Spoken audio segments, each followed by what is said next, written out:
The dust tasted of despair and alkali. Sarah huddled against the sparse rock outcropping, the wind a cruel hand pushing against her tattered shawl. It had been days since the riders came, days since the smoke cleared and left only ghosts where her home had stood, days since she'd buried her mother with hands raw from grief and digging in sun-baked earth. Now, there was only the vast, indifferent land and the gnawing emptiness in her belly that echoed the larger, deeper void within her. Fear was a cold, constant companion, whispering of starvation, of wolves, of the cruelty of men who rode with fire in their eyes and hate in their hearts for anyone deemed other. She was alone, 17, and utterly adrift in a world that had suddenly turned vicious teeth upon her. Her hands, calloused from chores but never truly knowing hardship until now, trembled as she clasped them together.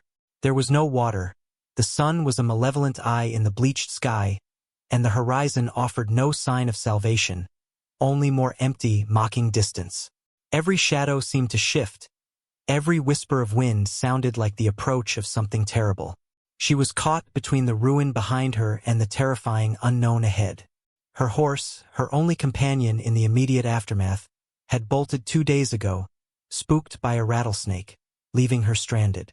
It felt like the last thread connecting her to her old life, thin as it was, had snapped. She closed her eyes, trying to conjure the memory of her mother's face, her father's laugh, but the images were brittle, fading like dust devils in the wind. This land, beautiful in its harsh, unforgiving way, now felt like her prison. She was a trespasser in a place that wanted her gone. A sound reached her through the wind's howl, the crunch of boots on gravelly soil, too deliberate for an animal. Panic flared, hot and sharp. She scrambled deeper into the meager shelter of the rocks, heart hammering against her ribs. Then, she saw him. He emerged from the haze, a silhouette against the sun. Tall, lean, clad in worn buckskins and a wide-brimmed hat that hid his face in shadow. He moved with a quiet economy of motion, like a creature of the wilderness itself. Not one of the riders, she noted with a flicker of relief, but something else, something unfamiliar. He carried a rifle slung across his back and a canvas bedroll. He stopped a short distance away, surveying the area. She held her breath, trying to make herself small, invisible. He turned his head slowly, his gaze sweeping over the rocks. For a terrifying moment, his eyes, dark and unreadable beneath the hat's brim, met hers. She froze like a rabbit caught in the open. He didn't call out, didn't immediately approach. He simply looked. There was no immediate threat in his posture, but no warmth either. Just a still, assessing presence. He was clearly an outsider, the kind of person the riders despised, the kind of person her own family before had sometimes warned against. A rebel, perhaps. An outcast. Fear warred with a desperate, illogical spark of hope. He had water skin slung over his shoulder. He had seen her. Her fate, it seemed, now rested in the hands of this silent, unknown man in the shadows. The air thickened with unspoken tension, the wind dying down to an expectant hush. He didn't speak, not at first. He walked slowly towards the rock formation, his movements unhurried, deliberate. Sarah watched him, every muscle tensed for flight, though she knew she had nowhere to run. He stopped several feet away, the distance carefully maintained. He was younger than she'd first thought, perhaps late 20s, his face weathered but defined by strong lines and high cheekbones. His eyes, when she dared meet them again, were a deep, dark brown, intelligent and watchful. They held no judgment but no easy kindness either. Just a quiet, profound weariness. He wore his isolation like a second skin. He nodded towards the meager shade she occupied. "Sun's hot," he said, his voice low and gravelly, like river stones. It was the first human sound she had heard in days that wasn't a whisper of memory or the shriek of her own fear. She could only nod, unable to find her voice. He seemed to understand. He knelt down, easing the pack from his shoulders. He pulled out the water skin. For a long moment he simply held it, his gaze fixed on her face, studying her pallor, the cracked dryness of her lips. The silence stretched, heavy with need and apprehension. Was this a test? A cruel game? Then, without a word, he tossed it gently towards her. It landed softly in the dust near her feet. It was cool to the touch. She stared at it, then back at him. There was no trap she could discern, only the stark reality of her thirst and the offering he had made. Her trembling hands reached for it, fumbling with the cap. She raised it to her lips, the water cool and life-giving, a shock to her system. She drank deeply, long gulps that she knew she shouldn't take, but her body demanded it. He watched her, still unmoving, his expression unreadable. When she lowered the skin, gasping slightly, she felt a flicker of shame at her desperation, quickly replaced by a surge of gratitude. "Thank you," she whispered, her voice hoarse. He gave another slow nod. He didn't ask her name, didn't ask where she came from, didn't ask about the state she was in. He simply acknowledged her presence and her need. He uncorked his own water skin and took a moderate drink. Then, he pulled out a strip of jerky from his pack and offered it to her. She hesitated again, but hunger won over fear. She took it, her fingers brushing his briefly. His skin was rough, calloused. The jerky was tough but offered substance.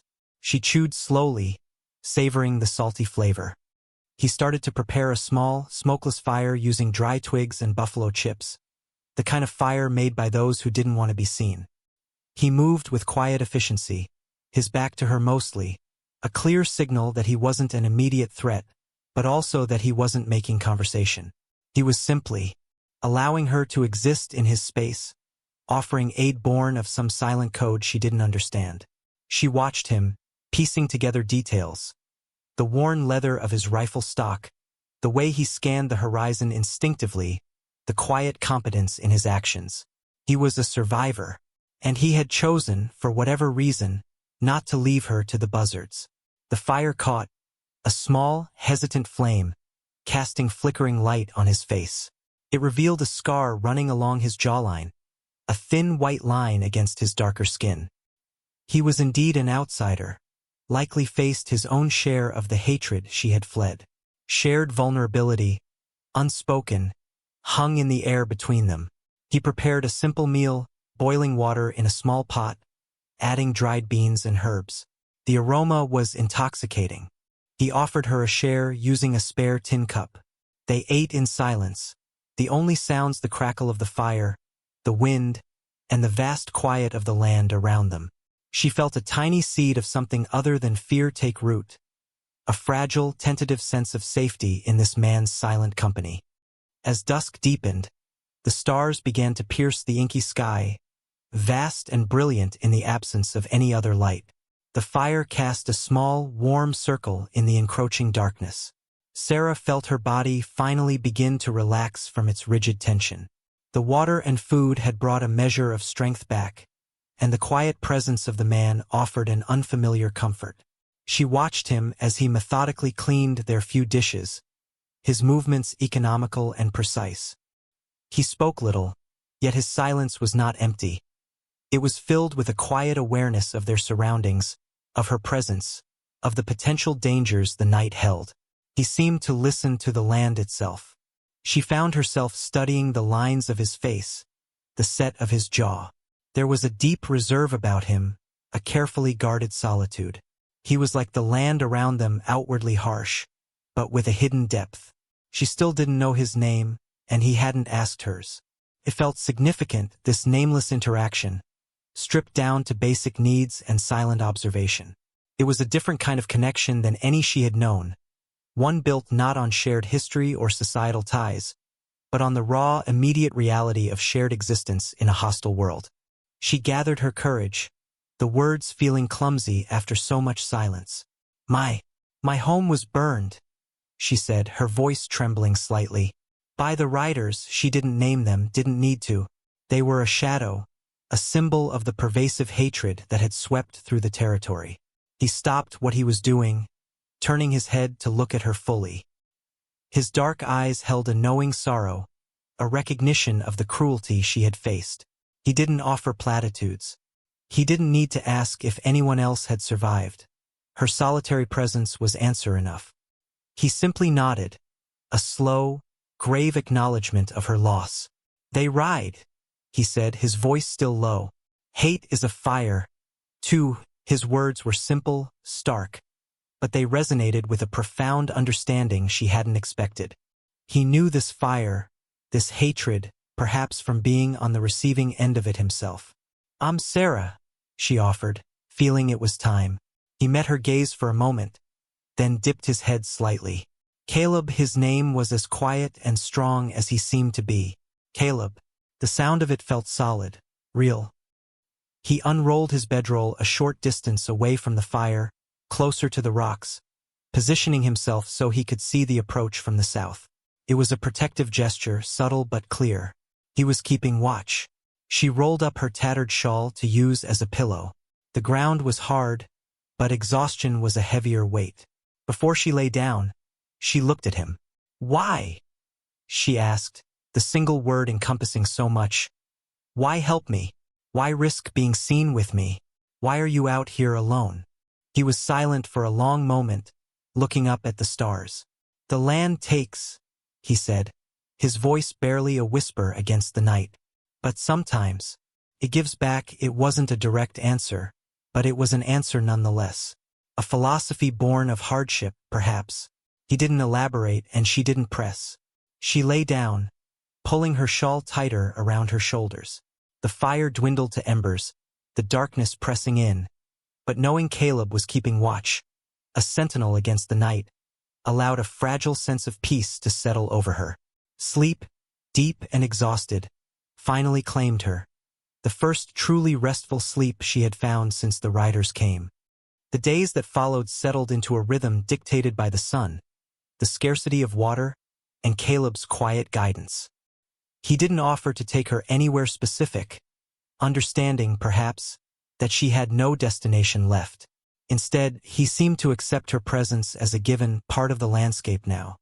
He taught her how to find water where there seemed to be none, digging in dry creek beds, reading the signs of the land. He showed her which plants were edible, how to set small snares, how to move through the terrain without leaving a trace. He didn't coddle her. His instructions were brief and to the point, delivered with the assumption that she was capable. And she was. The need to survive unlocked a resilience she hadn't known she possessed. Her hands, once clumsy, grew more adept. Her fear didn't vanish, but it was tempered by a growing determination and a deep, watching trust in the man beside her. Caleb remained a man of few words. Their conversations were sparse, often revolving around the practicalities of survival. But silence with him was not awkward. It was companionable. She learned to read his moods in the set of his shoulders, the slight tilt of his head, the look in his dark eyes. He was wary, always watchful, but beneath the guarded exterior, she saw flashes of something softer, a quiet appreciation for the sunrise, a gentle handling of a small injured bird, a subtle shift in his posture that told her he was aware of her, looking out for her, even when she wasn't looking. He was a rebel not out of defiance, but out of necessity, forced to live on the fringes by the very hatred that had destroyed her home. He was skilled, resourceful, and carried a deep knowledge of the land and its ways. He had saved her, not with grand gestures, but with water, food, and the quiet offer of shared space and protection. One afternoon, as they rested beneath a small copse of cottonwoods near a rare spring, Sarah felt compelled to ask, "Why are you out here, Caleb? All alone?" He was whittling a piece of wood into a smooth, functional shape, always doing something with his hands. He paused, looking out at the shimmering heat haze rising from the ground. "Got no place else to be," he said finally, his voice distant. "My kind. We don't fit." He didn't elaborate on who his kind was. Didn't need to. The scar, the way others might look at him, the inherent prejudice of the time and place, spoke volumes. He was an outsider in a world that had little tolerance for anyone who didn't conform. He was alone because the world had made him so. "Neither do I now," Sarah said softly, the truth heavy in the air. He turned his head then, looking at her, and in his eyes, she saw a deep, shared understanding. The loneliness she felt was mirrored in him. In that moment, the bond between them tightened, forged in shared loss and forced isolation. They were two outcasts, finding a fragile anchor in each other in a sea of hostility. She had started out seeing him through the lens of societal mistrust, the quiet, potentially dangerous rebel.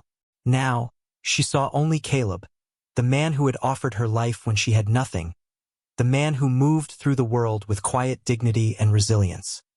The peace, however fragile, was shattered one afternoon. They were tracking a small herd of deer near a ridge when Caleb suddenly froze, holding up a hand. He drew his rifle, his body going still and alert. "Riders," he murmured, his voice low and tense. Sarah's blood ran cold. The familiar, sharp stab of fear returned. But this time, it was different. It wasn't just fear for herself. It was fear for Caleb. She had seen the hatred in the riders' eyes, knew they would show him no mercy, and likely none to anyone found with him.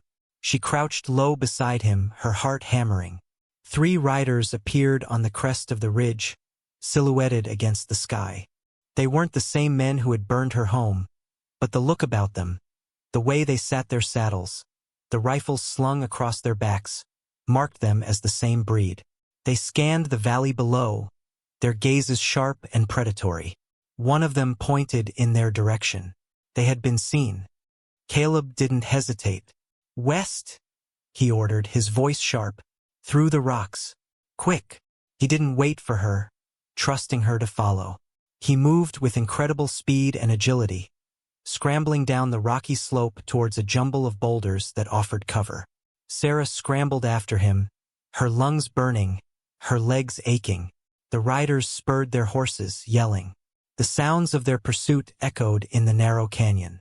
They were trapped between the riders and the sheer rock face. Caleb reached the boulders first, melting into their shadows. Sarah tumbled in behind him, breathless and shaking. "Stay low. Don't move," he instructed, peering cautiously around the edge of a rock. The riders were dismounting, spreading out, their boots crunching on the loose stone. They were closing in.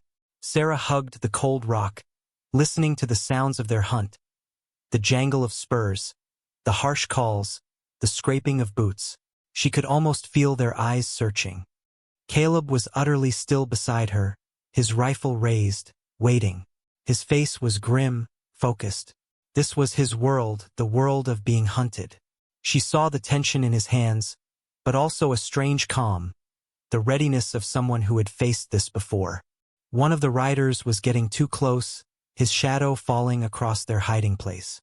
Sarah held her breath, expecting the crack of the rifle, the explosion of violence. But Caleb didn't fire.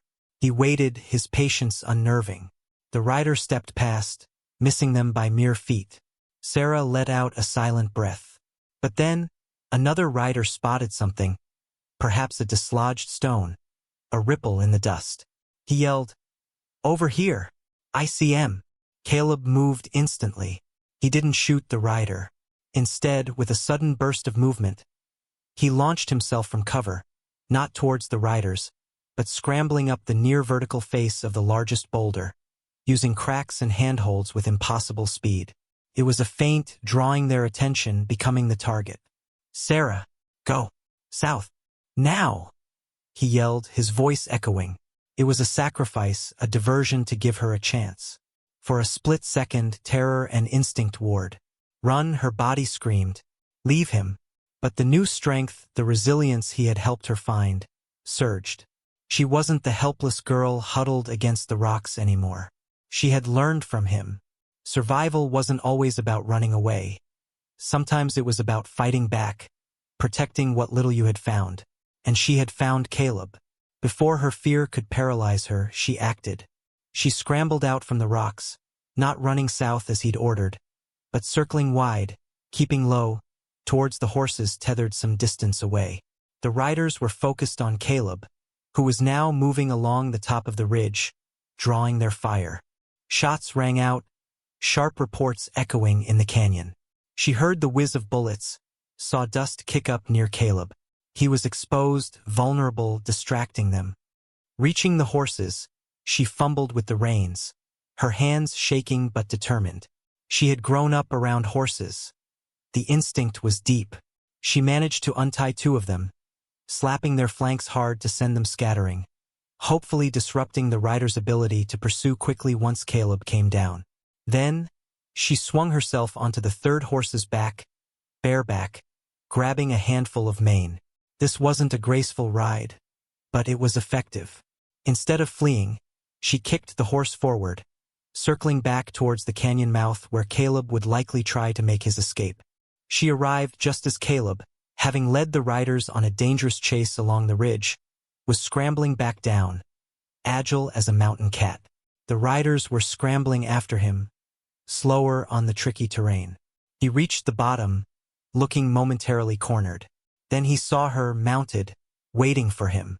Surprise flashed across his face, quickly replaced by understanding. He sprinted towards her, a blur of motion. As the riders emerged from the rocks behind him, yelling curses, Caleb reached the horse. He vaulted up behind Sarah in one fluid movement, his arm wrapping around her waist to steady them. "Hold on," he commanded, his voice tight. Sarah kicked the horse into a desperate gallop, heading south, away from the enraged riders. They rode hard and fast, the sound of pursuit gradually fading behind them. The horse was strong, and Caleb's weight behind her, steadying her, gave her confidence.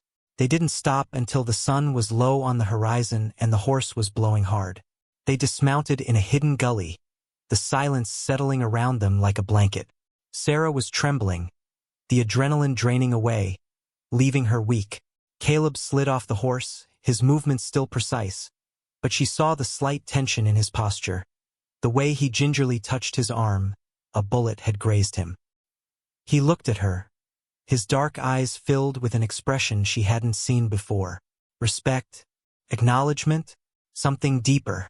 "You didn't run," he said, stating the obvious. "You came back." Sarah swallowed, her throat dry.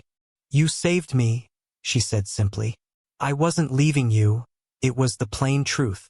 She had come to depend on him, to trust him, to care for him. The hatred of the riders had forced her into a corner.